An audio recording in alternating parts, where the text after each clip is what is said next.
بسم اللہ الرحمن الرحیم۔ السلام علیکم ورحمۃ اللہ وبرکاتہ۔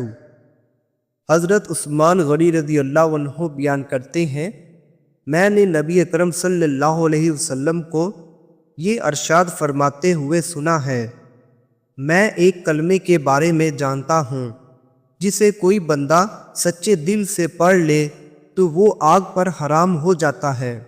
تو حضرت عمر رضی اللہ عنہ نے حضرت عثمان رضی اللہ عنہ سے کہا، کیا میں آپ کو بتاؤں وہ کلمہ کون سا ہے؟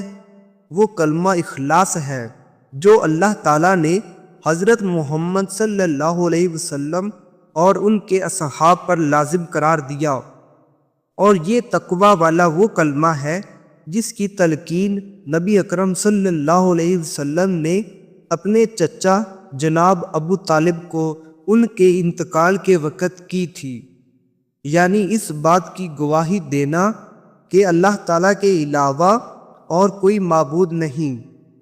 مجمع الزوائد حدیث نمبر 5۔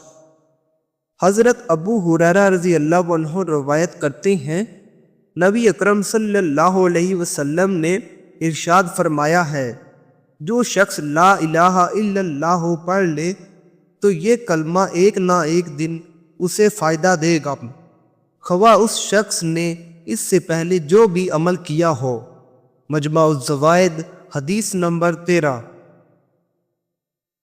حضرت عمر رضی اللہ عنہ بیان کرتے ہیں، نبی اکرم صلی اللہ علیہ وسلم نے ارشاد فرمایا، میں اس بات کی گواہی دیتا ہوں کہ اللہ تعالیٰ کے علاوہ اور کوئی معبود نہیں ہے، اور بے شک میں اللہ کا رسول ہوں، اور میں اس بات کی گواہی دیتا ہوں کہ جو شخص سچے دل کے ساتھ یہ کلمہ پڑھے گا، اللہ تعالیٰ اسے جہنم کی تپش سے محفوظ رکھے گا۔